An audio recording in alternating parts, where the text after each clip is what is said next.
Welcome to Easy Stories in English, the podcast that will take your English from okay to good and from good to great. I am Ariel Goodbody, your host for this show.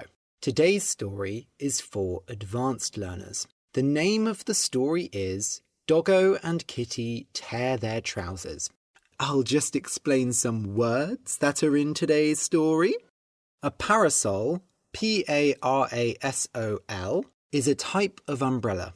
Umbrellas are used to protect you from the rain, but parasols are used to protect you from the sun. Parasols can be small, ones that you carry about, or they can be big parasols that cover entire tables. Uneven, U-N-E-V-E-N, means not even, not flat. If a building is very old, the floor might be uneven. This can be dangerous, as you might trip and fall on the uneven floor. In today's society, the distribution of wealth, how much money some people have versus others, is very uneven, especially in the UK and America. A thorn, T-H-O-R-N, is a sharp bit of wood that grows on certain plants, such as roses. If a thorn gets stuck in your hand, it can hurt a lot. Often, thorns are removed from roses before they are sold. Giggle, G-I-G-G-L-E, means to laugh like a little girl. If you are in a very silly mood with a friend, you might get the giggles, where you can't stop giggling and laughing about very stupid things. I think we should all giggle more because life should be fun. A needle, N-E-E-D-L-E, is a small sharp metal thing that you use to make clothes. You put thread, T-H-R-E-A-D, through a needle and put the needle through material such as cotton to join it together. Getting the thread into the needle can be quite difficult, and you have to be careful when using a needle because they are very sharp. Curl up, C-U-R-L-U-P, means to move into a ball shape. Some people curl up into a ball while they sleep, although this is bad for your back. You might also curl up on the sofa with a good book, or curl up on the floor when you are sad. In autumn, the leaves on the trees curl up, turn red, and fall to the ground. When you tie a piece of string or rope, you make a knot, K-N-O-T. There are various types of knots. The most common knot is the bow when you tie your shoelaces. You make 2 loops with the shoelaces and tie them together in a knot so your shoes don't fall off. Different knots are good for different things. Personally, I am terrible at tying knots. When a knot comes undone by itself, it unravels. U-N-R-A-V-E-L. If you tie a knot very loosely, it will likely unravel as it moves around. Old fabric can also unravel, which means that it breaks apart into individual fibers. When a bird hits something with its beak, its mouth, it pecks, P-E-C-K. Chickens eat food by pecking at the ground. If a bird pecks you, it can hurt a lot. Wriggle, W-R-I-G-G-L-E, means to move around a lot, but mostly stay in one place. For example, worms move by wriggling along the ground. If there's an insect trapped inside your shirt, you might wriggle around trying to get it out. A seamstress, S-E-A-M-S-T-R-E-S-S, is a woman who makes clothes. Usually, seamstresses sew clothes by hand or use a sewing machine. These days, there aren't many seamstresses around because most people get their clothes from factories. Doggo and Kitty tear their trousers.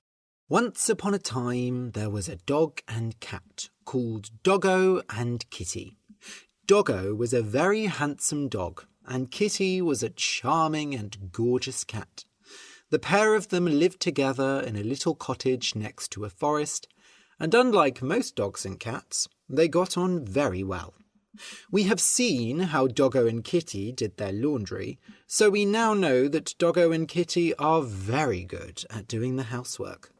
And there were always so many things to do. In fact, there was so much to do that Doggo and Kitty often sat around thinking about where to start, and then got distracted by a piece of cheese or a mouse. At any rate, the day after they did their laundry was Sunday, and Sunday is a day of rest. That morning, Doggo pushed his nose through the window, saw that the sun was shining bright and cheerful, and said, "Kitty, it is a gorgeous day. Let's take advantage of the sunshine and go to the forest. What else could one do on a day like this?" "I completely agree," said Kitty. "And what luck! We have done our laundry, and now we can wear our nice clean clothes to go out." So they dressed up in their finest clothes and headed outside. "Oh, how I wish I had a parasol," said Kitty. "The bright sun hurts my eyes so, and I would be such a pretty little kitty with a parasol.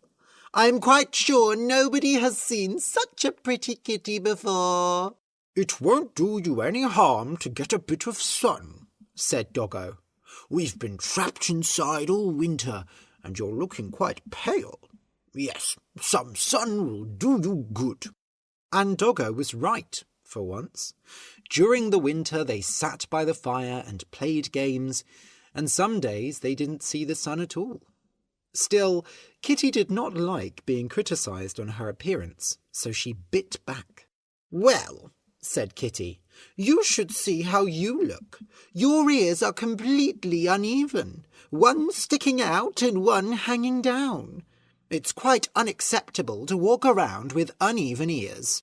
"Oh dear," said Doggo, not realising that Kitty was trying to hurt his feelings. "Thank you for letting me know, Kitty." Doggo adjusted his ears to make them presentable, and they continued on their way. While they walked, they spoke about what they would do in the forest. Oh, what fun they would have! They were going to play all sorts of games, like hide and seek, which was Kitty's favourite. Doggo always lost. He would hide in a bush or a tree, but his ears always stuck out, making him quite easy to find. As they walked, they came past a bush with a rabbit inside. When the rabbit turned and saw Doggo, he burst out laughing, and the rabbit moved his ears to imitate Doggo's. Doggo's mouth fell open in surprise. He checked his ears and, sure enough, they were uneven again. "That nasty little rabbit is laughing at you," cried Kitty. Doggo got angry and chased after the rabbit. He jumped into the bush, but the clever little creature was far faster than him and easily ran away. "Oh, there are so many thorns in this bush," cried Doggo, picking some out of his paws. "I should never have chased after that stupid rabbit." "Did those thorns really hurt you, Doggo?" said Kitty, "or are you just looking for sympathy?" "Yes, you're right. It didn't really hurt." Doggo sorted out his ears and they continued on their way. A few minutes later, they bumped into some of the children who lived on the other side of the forest. "Hello, Doggo and Kitty," said the children. "Since it's such a lovely sunny day, we all decided to go for a stroll in the forest." "Great minds think alike," said Kitty, proud of herself for using one of the phrases that the adults used. "You're both dressed up nicely," said the children. "But oh no!" They started giggling. Doggo quickly checked his ears, but they were even, so whatever was the matter? "Look, boys! Look, girls! Doggo has torn his trousers!" "What?" said Doggo. "Kitty, the dear children say that I have a tear in my trousers. Could you look and see?" Doggo didn't want to bend down and look himself, in case he tore them even more. So Kitty took a good long look at Doggo's trousers and then said, "I'm afraid it's true, Doggo. Your trousers have a big tear in them." "That must have happened when I ran into that bush with all the thorns," said Doggo. "Oh, I can't believe I've torn my nicest trousers. It's a crying shame. But Kitty, perhaps you have a needle and thread?" I'm afraid I don't. But don't worry, Doggo. I'm sure we'll find something on the way. A piece of string or something like that. So they said goodbye to the children, who were still laughing and pointing at Doggo, and continued on their way. "Hey, take a look over there," said Doggo. "I see something." There, lying on the ground, was a little worm, taking a nap in the afternoon sun. It was quite content lying in the sun's rays, and it was confident that it was so small that nobody could see it. But it hadn't taken into account that there might be a dog searching for a piece of string. "It's something long, thin, and straight," said Doggo. "Why, I think it's a pencil." Hearing Doggo's deep voice, the worm woke up. When it saw the huge dog leaning over it, it had a fright and curled up into a circle. "No, Doggo, that's no pencil," said Kitty. "Pencils can't curl up into a circle. It must be a piece of string. What luck! I can use it to mend your trousers." And with that, Kitty picked up the worm and tied it in a knot to close the tear in Doggo's trousers. The poor little worm could do nothing to stop her. "Fantastic," said Doggo. "Now nobody can laugh at me." They continued on their way and spoke about all the places they would hide in later when they played hide-and-seek. The worm listened and waited, and once it had recovered from its initial shock, it said to itself, "I'm no piece of string. I'm a lovely little worm." And, moving slowly so as not to bring attention to itself, it unravelled itself. Meanwhile, Doggo and Kitty came across one of their friends, Clucky the chicken. "Hello, Clucky," said Doggo and Kitty. "Hello, Doggo and Kitty. Doggo, look out! There is something on your leg. Oh, it's a worm!" Being a chicken, Clucky loved to eat worms, so she pecked at Doggo's leg and tried to eat it. Luckily for the worm, it had just finished unravelling itself, and it fell off and ran away before Clucky could catch it. "How unusual! It was climbing out of a hole in your trousers, as if it had been snacking on it. I didn't know worms ate trousers, but that's just one more reason for me to eat them. Shame I couldn't catch it.